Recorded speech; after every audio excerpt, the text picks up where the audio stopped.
my beloved Boss Mike Severa.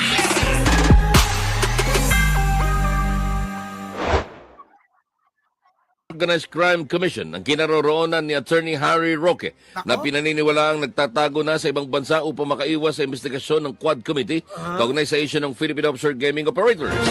Sa press briefing sa Malacanang, sinabi ni PAOK spokesperson Dr. Winston Casio na mayroon na silang intelligence report sa kinaroroonan ni Roque, subalit hindi pa maaaring ihayag sa ngayon. Nako, yan ha, mga kababayan ha. Baka tanungin nyo ko kung nasaan. Sabi rito, opo ay hindi pa po pwedeng ihayag kung nasaan, baka mamaya mga kababayan ay mapaso o mausog pa. Oo, at makapagtago pang muli itong hinayupak na to. Okay, tuloy. Meron anyang counterpart ang PAOK na nagbibigay ng impormasyon sa kinaroroonan ng dating presidential spokesman at isusumiti nila ang kanilang impormasyon sa tamang ahensya at sa tamang pagkakataon. Si Roque ay iniuugnay sa Pogo Hub sa Pampanga kasunod ng investigasyon sa Quad Committee ng Kamara. Ronnie Ramos, Abante. Yan, mga kababayan. So mga kababayan ko, hindi naman lingid sa inyong kalaman na itong si Roque ay kasagsagan ng investigasyon ng Quad Committee. Abay, eto po ay umiska po. Oo, nang walang paalam. Parang si Sara lang, umiiska po nang hindi nagpapaalam. So ngayon, mga kababayan ko, eto na nga at natutukoy na. Dahil nga sa hindi paghinto ng ating mga kinaukulan, patungkol nga dito kung saan ito nagtatago. Dahil po itong si Roque, kailangan pong humarap ito dito sa korte natin at syempre sa Quad Committee. Mga kababayan, dahil nga po ito, mga kababayan, ay nung nabusisi ang alin, mga kababayan, ang kanyang bank accounts. Bakit ho? Abay biglang lumobo ng kelaki-laki. So yan din po, mga kababayan, ang pinagdudahan ng karamihan na itong si Sara, kapag ka po ito ay naumpisahan na ang kanyang impeachment trial, mga kababayan, abay, baka ito ang mangyari. Marami tayong madidiskubre na mga napakalalaking perang halaga na kung saan-saan napupunta. Tandaan nyo, mga kababayan, kung si Roque nga nadiskubre napakaraming pera na hindi niya maipaliwanag yung vice presidente, anak pa kaya ng presidente? Sige nga po, anak ng dating presidente at vice presidente, mga kababayan ko. So yan po ang pinangangambahan at pinagdududahan din ng karamihan. Nako, kayo po ba, mga kababayan, ano po ba ang inyong pakiramdam at opinyong pananaw sa mga nangyayari dito kay Roque at kay Sara? Magkakaroon ba ng pagkakahalintulad? Parehas kaya sila na maraming pera sa bank account? Nako, grabe, mga kababayan. Sige, busisiin na natin para mabilis. Pasok! Tukoy na ng Presidential Anti-Organized Crime Commission ang kinaroroonan ni Attorney Harry Roque na pinaniniwalaang nagtatago na sa ibang bansa upang makaiwas sa investigasyon ng Quad Committee kaugnay sa issue ng Philippine Offshore Gaming Operators. Nako, opo, ayan na. Nagtatago. Susana Greganda, hindi po pinagbibili ito, pinamimigay po. Pinamimigay. Ngayon, kung gusto nyo po niyan, teka lang, tatanungin ko muna kung meron pa po sila, kung kaya pa nilang magpahabol ng sobra kung gusto nyong bumili. Pero ngayon po kasi, ito po libre. Nililiwanag ko lang po, paubos mo muna natin yung 200. 200 po yung pinamimigay ko pong ito. At itong t-shirt na po ito, abay, hindi po basta-basta, Opo, hindi po basta-basta. Eto na, tuloy. Ayun na nga, mga kababayan. Sa ibang bansa upang makaiwas sa investigasyon ng Quad Committee kaugnay sa issue ng Philippine Offshore Gaming Operators. Kaya nga po yung pinagdudahan na itong si Roque ang naging tulay at siya yung mga nag-facilitate ng mga pogo dito sa may Bamban at saka saan, sa Porac. Kita nyo naman magkalapit lang yan. So mga kababayan ko, ito na yung naging naging marka na itong si Roque, abay talagang may kinalaman, malaki ang kinalaman patungkol nga dito sa naging illegal na pogo sa ating bansa. Kung mapapansin ninyo, lagi rin naman itong bukang bibig ng Pangulo na sinasabi na ginawang ginahasa at ginawa tayong tanga ng mga pogo operator na to.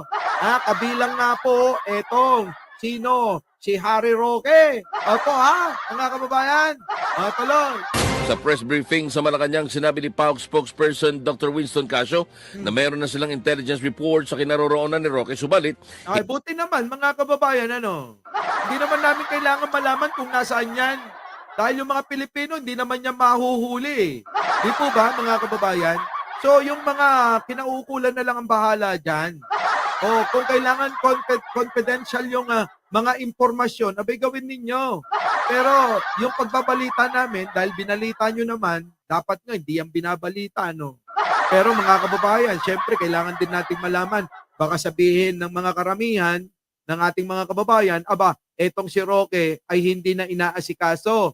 So tama lang din naman na nagbibigay sila ng updates dito, di kay Roque, no? Kamakailan nga, di ba? Kamakailan. Nung nakaraang taon, mga kababayan, ito'y umiska po habang kasagsagan ng investigasyon, hearing ng Quad Committee. Opo, eto na. hindi pa maaaring ihayag. Sa ngayon, meron anyang counterpart ang PAOK na nagbibigay ng impormasyon sa kinaroroonan ng dating presidential spokesman at isusumiti nila ang kanilang impormasyon sa tamang ahensya at sa tamang ayan na nga mga kababayan. So may nagbibigay na po ng mga impormasyon patungkol sa kanyang kinaroroonan, yung kanyang eksaktong lokasyon. So ibig sabihin mga kababayan, eto tinatrabaho talaga to ng gusto, Ang pinagtataka ko, si Tebes, nahuli nila at nalaman nila kung saan nagpunta. Etong kataba-taba, kalaki-laki, mga kababayan. Yung tiyan yan, mga kababayan, parang tiyan ni Marcoleta, tapos sasabihin, naghihirap sila, ganun daw talaga. Pag malaki tiyan, naghihirap Ngayon, mga kababayan, eto na. Sana naman, sa mabilis na panahon, sa Dagli, karaka-raka na dapat. Na mahuli na to para maiharap na sa korte. Kung saan pa man na dapat magbigay ito ng eksplenasyon, mga kababayan. Isa po ito sa sa isang matinding gumawa ng fake news. Opo, sobra ito gumawa ng fake news si Roque, mga kababayan. Alfredo Garabilio, opo. Sige, eto na. Tuloy. Pagkakataon, si Roque ay iniuugnay sa Pogo Hub sa Pampanga kasunod ng investigasyon sa Quad Committee ng Kamara. Yan nga po mga kababayan. Grabe tagal na rin hindi nakikita si Roque sa Pilipinas, Alam mo naman kay tapang-tapang pero nung inimbestigahan, ayun. Bigla na lang naglahong parang pula, Grabe. Sabi ni Arnold Lopez, 601 pa lang daw yung nagla-like. Kakalahati pa lang, mas marami pa yung nanonood. 1.3 na tayo magwa 1.4 na. Baka naman po mga kababayan, huwag nyo na ipagkait yung pagla-like ninyo. Mahalagang bagay po yan. The more like, the more views, the more share, the more subscriber. Mga kababayan, maraming mararating yan. Maraming matutulungan. Kahit pa paano sa ating abot ng kakayanan, ay gagawin po natin yan kahit paano man lang, maliliit na bagay, jacket, t-shirt, sombrero, susunod towel, para makumpleto.